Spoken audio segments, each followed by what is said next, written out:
Fantastic. Well, thank you so much for being here and welcome to this peaceable session on keeping the brain in mind. So thank you so much for joining me today.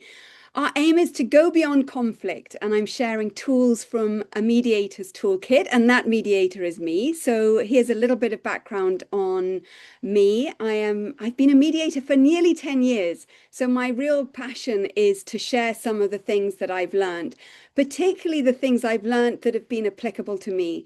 Those are the ones that, have been a really hard-won journey, but, you know, this work of conflict resolution is something really and conflict prevention that we are all involved in, all invested in, I think. So it's just lovely to be able to share a little of what I've learned and to learn from other people about their thoughts on how we can have effective interpersonal communication.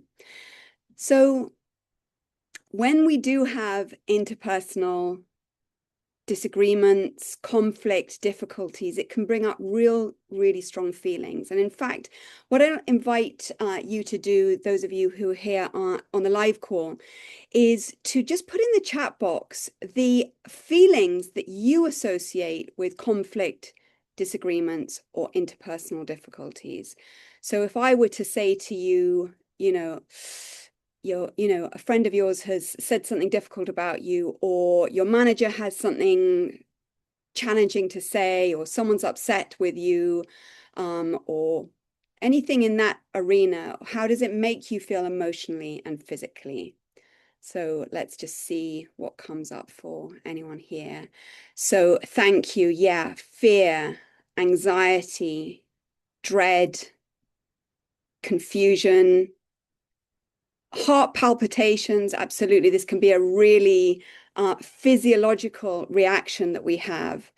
And that is because we are built as a tribal being, and our body really seeks peace, seeks to not be in danger in the group. Nonetheless, conflict occurs. And here we have Glasel's model of the conflict stairs.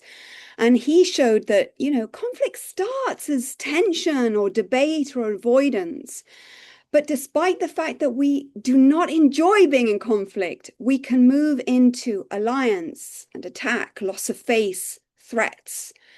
And that can move, if we're not able to stop it, into the red zone of kind of lose-lose conflict, where we have both individuals or all parties experiencing destruction, elimination, or what he called at the end, the point of no return, also known as into the abyss together. And as a conflict mediator, I have watched individuals or parties together really push themselves to the point of no return. Why do we do that? Well, that's what we're going to be exploring today, because the way the brain works is very much behind why, despite the fact we don't like conflict, we can tumble towards it. So I'm going to show a kind of simple two-step process today in terms of how we keep the brain in mind when we're dealing with conflict.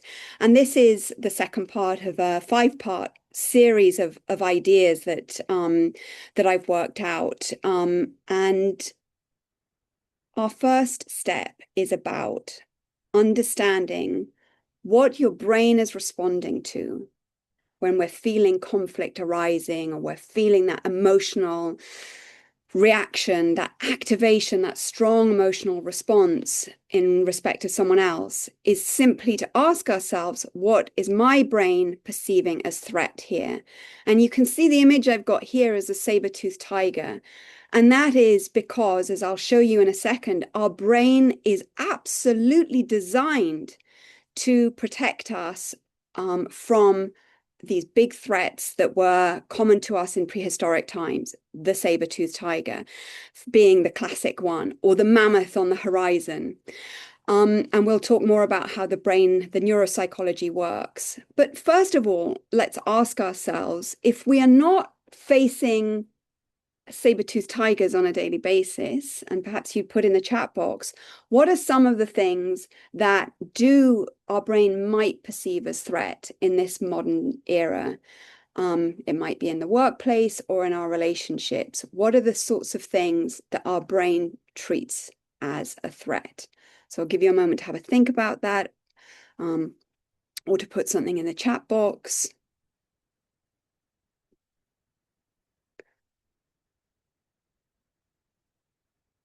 Thank you. I can see avid typing. So emails is absolutely, a classic one. Either the overwhelm of emails that we get, that we just cannot get on top of it, or one email coming in and it's worded in such a way that it's really as if we've just seen a saber-toothed tiger on the horizon or at our desk. And another one here, co-workers feeling frustrated or confused, and I've already provided them the relevant information. Oh, absolutely. So our colleagues' emotions so affect us. And, hopefully as we go through today's session, it'll give us clarity about how their brain is working and why they're presenting with this frustration and confusion, and why it is that they can't receive the relevant information that we've already provided. So I think that's an excellent example. Thank you so much. Deadlines, absolutely. A deadline can feel like a huge threat coming towards us. It's not something we can touch. But it's not something we can run away from either. So let me introduce you to the work of David Rock, who wrote a brilliant book called Your Brain at Work. And what he said is that our brain is in a kind of flick-flack. It's either feeling like it's running away from something, this threat response, or it's moving towards feeling a reward response. And I've given there a little picture of a kitten, that lovely, cute feeling that we feel, oh, warmth. So perhaps you'll be familiar with that flick-flack of, the tiger, the kitten, the tiger, the kitten. Well, those are the two presentations of our nervous system. The sympathetic state, which is very alert, and the parasympathetic state, which is our relaxed state. Tend and befriend, everything feels great. So what David Rock says is there are 5 classic things that really trigger us one way or the other. And these come out as a lovely acronym of SCARF. S is for status. Do we feel in good status with our colleagues or our friends, or do we feel that our status is being threatened? Next, certainty. We're clear about what's going on. Everything's simple and straightforward. Makes us feel that nice reward response. Or uncertainty feels crunchy and sort of sets off our threat response. Autonomy. This is about our ability to make decisions for ourselves. So a classic one is someone feeling that they're being micromanaged. That is a challenge to their autonomy, and they can feel real threat response to their manager or other colleague. Whereas if you're allowed to get on with things and do it your way and be guided by yourself, a nice reward response. Relatedness is all about whether we feel a sense of affinity, friendship, kinship with the other person.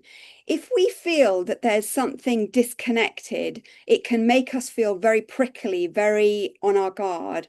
But if someone does something nice and warm, again, we feel that warm kitten feeling. And lastly, fairness. Is there an equilibrium between workload, for example, or is there something unfair at foot?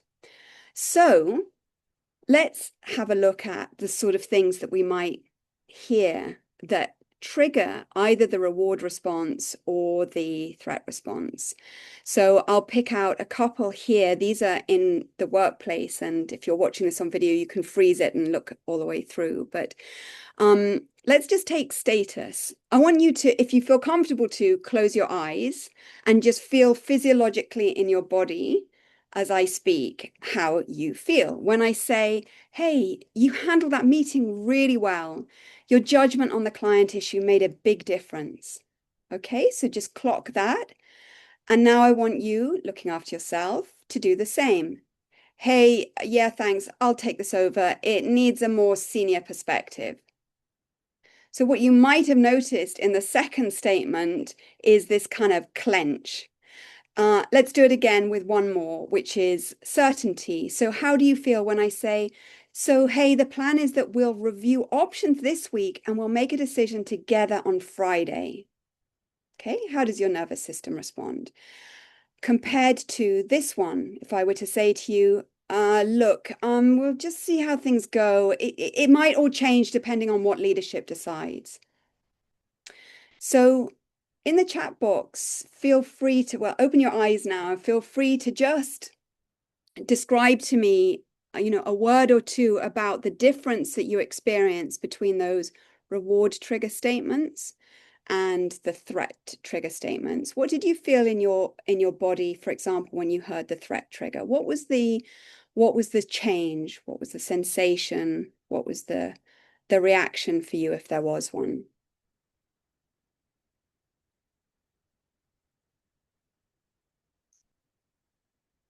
So tension, yeah, tension is just the body tells something is afoot and lets us know. And then another lovely one here. The reward, a tingling feeling. I love it, absolutely. Whereas the threat, F you, absolutely. So it's very instant. And the thing is, the person who is saying these sentences may or may not have any consciousness of how we are responding or what response is being triggered or caused in the other person. Here's another one. The reward statement felt calming, lovely, whereas the threat statement felt, oh, I feel overwhelmed, and that was to do with certainty. Absolutely. So many people, particularly in the workplace, like to see how things go. They're like, we'll go with the flow, we'll take it as it comes, we'll just be agile and responsive. But actually, the nervous system and the brain is not keen on that. So I've given you some examples of the workplace. Thank you so much for sharing your thoughts. And just to touch base on, how this is not just a work issue, this is at home as well.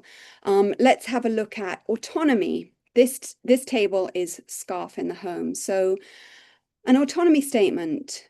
This is something we might say to a partner or to a housemate or to a child. First of all, would you rather talk about this now or later this evening when things are quieter? So notice how that gives the person autonomy compared to, look, we need to talk about this now, whether you feel ready or not. That's a kind of like, there's a demand there which takes away the person's autonomy. Relatedness. To get that reward feeling, a statement might be, I know this is hard for both of us. I'm on your side in this. Compared to, you're just being oversensitive again. So they're just, as it were, responses. People say what they're going to say, but our nervous system and our brains are really, really attuned, and some of us more than others, which is another reason why some people can't understand others' responses. Let's have a little look at the brain. So here we've got a brain from the side. Okay, so the threat is kind of received in red, you can see it there, through the visual cortex, which is actually at the back of the brain. So the eyes are on the other side, but the visual cortex sits at the back of our brain. So whether that threat is something that is seen, the saber-toothed tiger, the bike coming very quickly along the pavement, the email, or whether it's perceived by our thoughts of, an idea that maybe I did something wrong or maybe something bad is going to happen. As it were, it all just filters in to this central, very ancient part of our brain called the limbic system.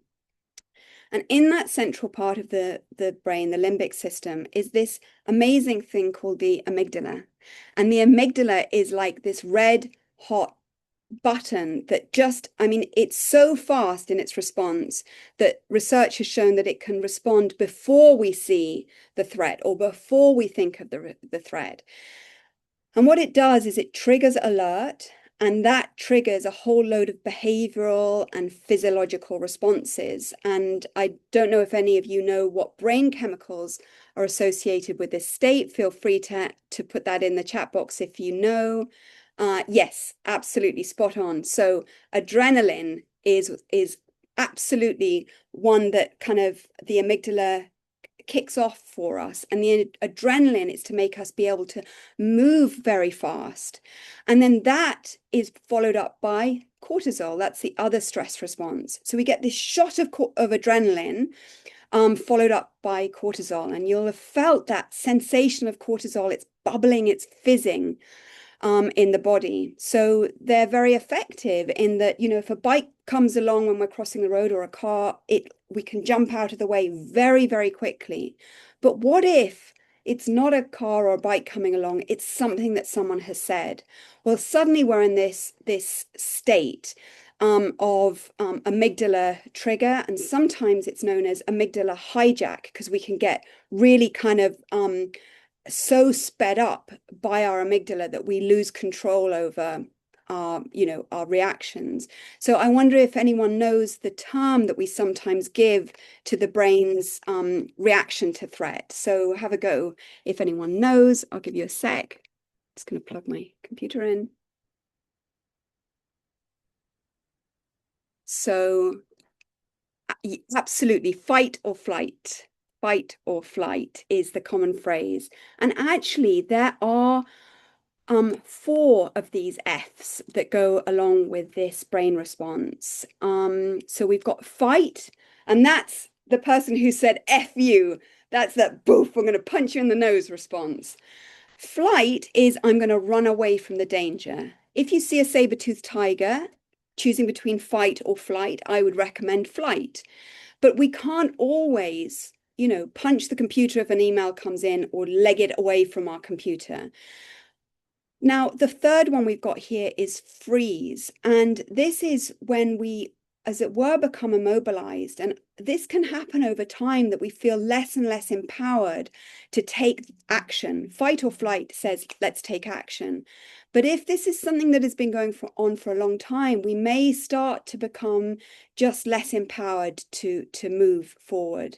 And we can feel numb and, you know, and sometimes dissociated. The fourth response is known as fawning, and that's where we appease to avoid conflict.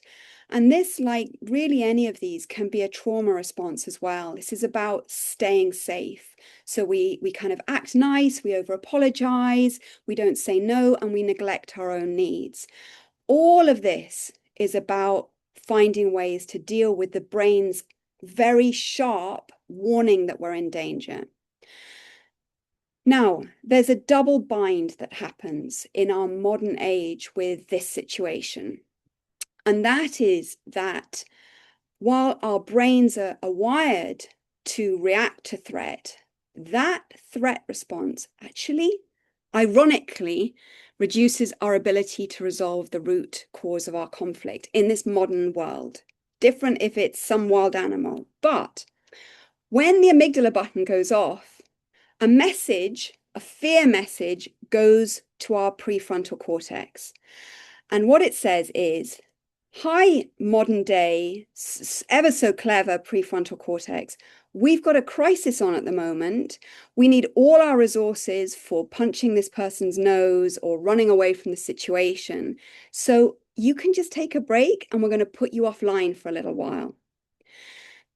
This is an issue because what does the prefrontal cortex do? What's it responsible for? Well, rational thinking, decision making, executive functioning.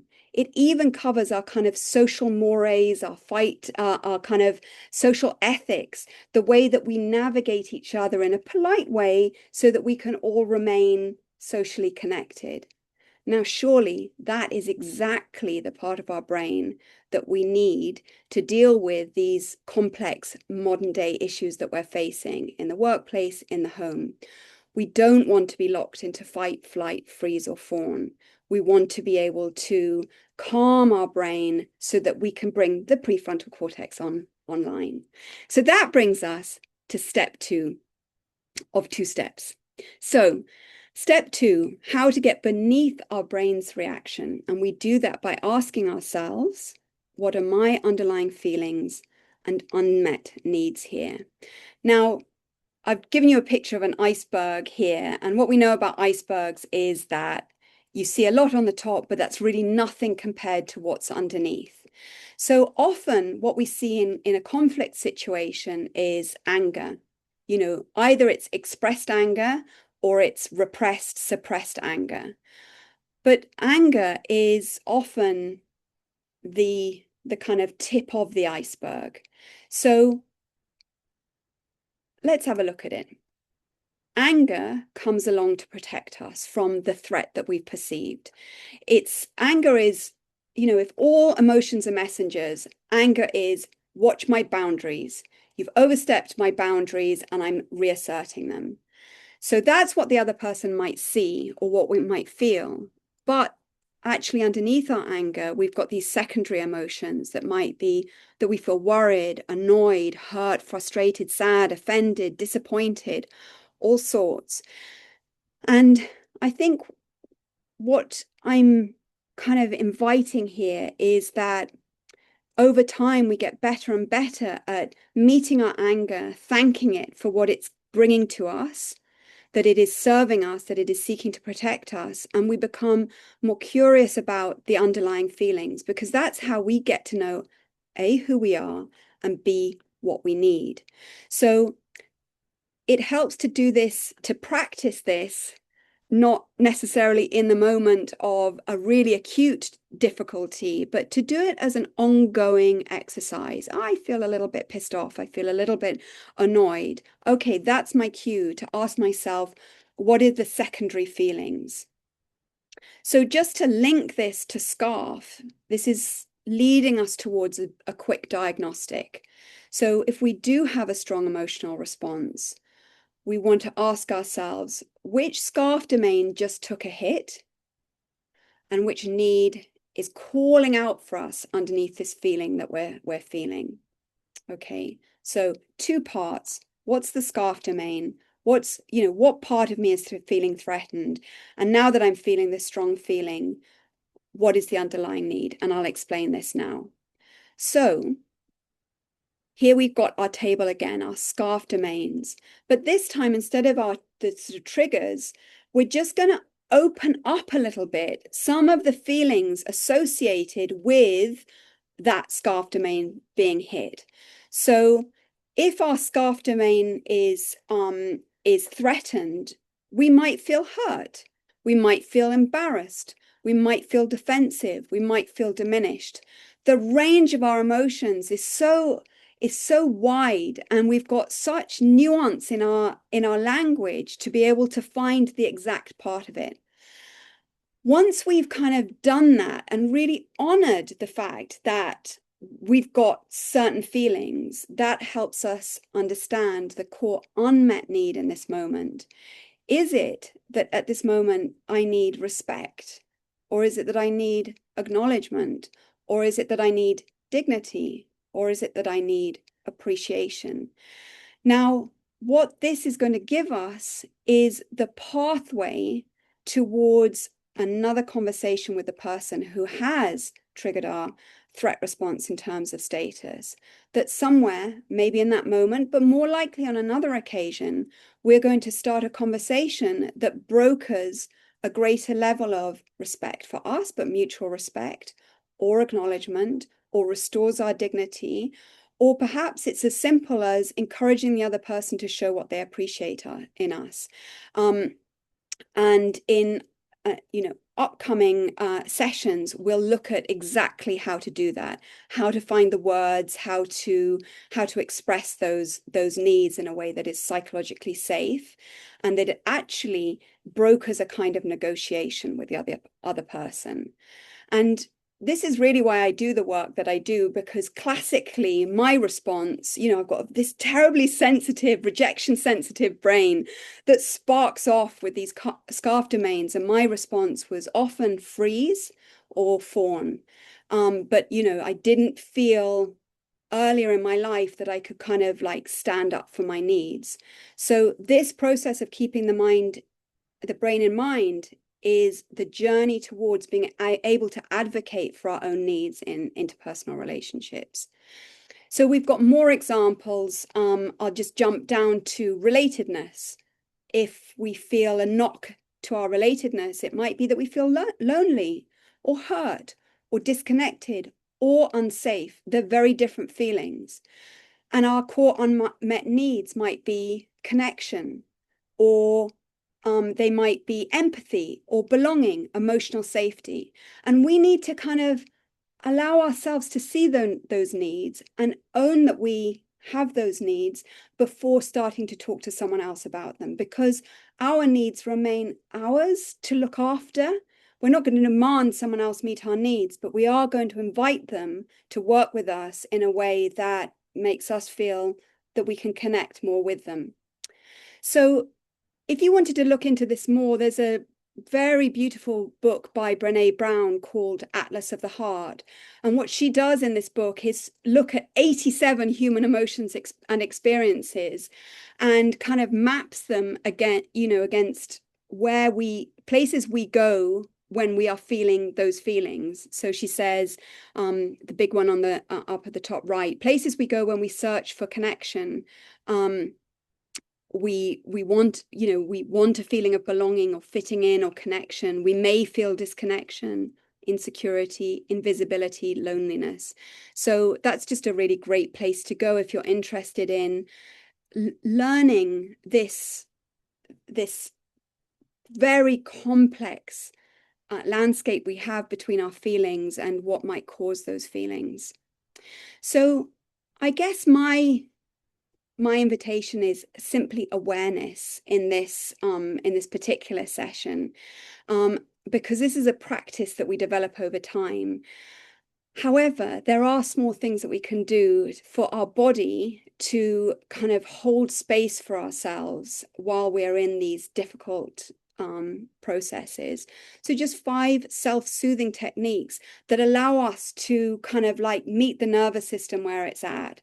So one that's really highly recommended is lengthening the out breath. So we might breathe in for 4 and then out for 6. And we do that 3 times. Again, it's something that needs to be practiced ideally lots, and then your body gets used to that signal. And when you do that long out breath, it's reminded that you are telling it that it's safe. We can also silently name what's going on. I'm noticing activation in myself and I'm okay. 3, we can ground in support. Put your feet on the floor and feel the chair holding you. Like, just know that you are in a body and that you are grounded.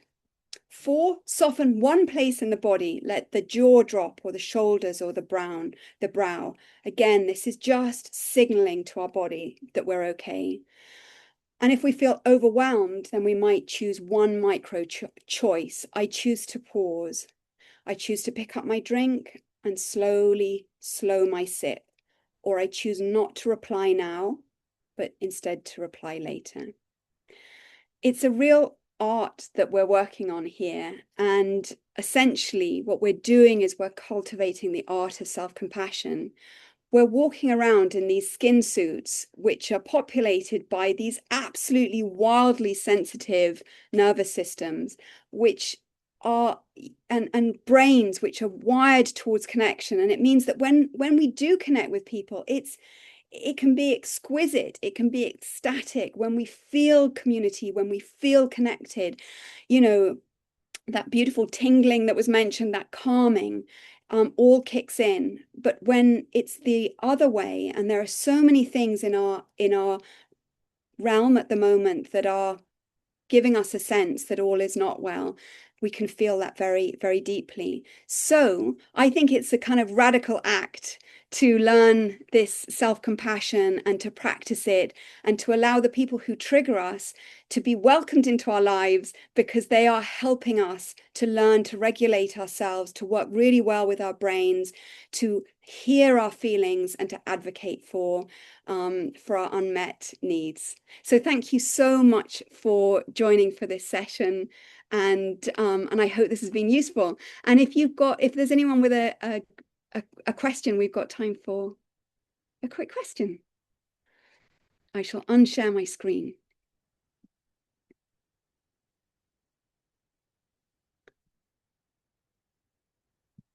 So, anyone for a question?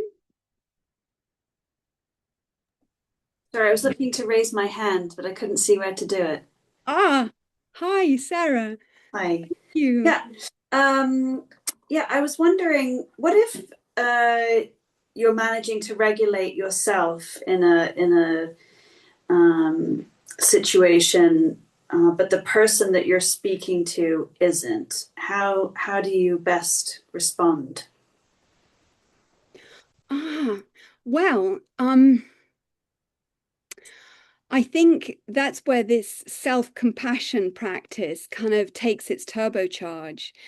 If we're learning to be self-compassionate, then and because we recognize that we've got this very sensitive, very vigilant, caring brain and nervous system, then we start to become aware that the other people are equally just also skin suits with a brain and a nervous system, which is very difficult to regulate. So as we can see their response being more a response to their brain rather than just personal to us, we can give them time to settle. They need time for their prefrontal cortex to come back on board. So we can kind of create that time subtly, gently, without going, well, when you're calm enough. But, go, this feels like, this has brought up some difficult stuff, should we talk about this another time and just, give them the space? Or maybe you can see that a scarf domain has been triggered for them. And you can, it doesn't mean we have to back down on it, but we might just bring some acknowledgement. It might be that we've, given some difficult feedback, and it might say, I, we recognize that their status feels dented, and we can kind of hold space for that by saying, I, I hope this feedback, doesn't in any way impact your sense of how much I value what you do. Ching! Status comes back online again and the brain can relax. So those are Oh, some thoughts. What do you think? well, I think this is a new language for me, so it's good to have language that I can apply to situations. Um, and I think also, um, yeah, when it happens, yeah, I think typically I freeze when someone else is behaving in a way that seems triggered. But I do notice, and I wonder, is there generational differences in how people manage their emotions and or triggers? I think so. I mean, if we just look at the scarf domains, for example, if you consider how, I mean, I do a lot of work in, workplace mental health, workplace relationships, and a lot of what I hear is that the expectations of workplace dynamics are very different between the generations, like status. So I think that over time we've got a lot more, we want to have a lot more horizontal status rather than the hierarchy that we used to have. That's difficult for people who have gone up the ranks expecting to be held in very high regard and have that moment at the top of the hierarchy to be met by people who are anticipating something much more horizontal. So I think you're spot on there, that actually a lot of this is simply around different expectations and also different comfort zones with people having a kind of an amygdala reaction to the other person in the workplace. Mm. You see some of these, kind of TV programs where, the boss would like thump the desk and chuck the ashtray across the room and, and everyone would go, oh no, oh no. Well, that they'd be straight in an employment tribunal now. Yeah. So we've really changed our expectations around workplace etiquette and how we communicate. What do you think? Yeah, I mean, I struggle with it. I tend towards communication that is probably more like a flat organization type of communication. And then sometimes, yeah, the people who are older than me will speak to me in a way where actually our titles, I'm senior to them, but I would never, I think I don't ever use that position to hold any sort of dominance over them, if that makes sense. But I think because of age, yeah, they assume that they should talk to me like I'm junior, if that makes sense. Are there some gender norm factors? Oh, for sure. I mean, I work with mostly male, white male engineers. Yeah. And for sure, the younger, well, that's not entirely true. I would say those who are more self-aware don't have the same issue as those who perhaps feel a sense of entitlement. Yeah. Self-awareness is something we're all evolving at different rates, aren't we? True. And I think this is why and the brain can get so troubled by someone who has a very different degree of self-awareness, and that is helpful for us to be aware of. So it takes a lot of energy. Yeah, for sure. Thanks for your question, Sarah. Yeah, thank you so much. That was a really helpful presentation. Awesome. Thank you very much. I'll close it there. And yeah, thanks for being here.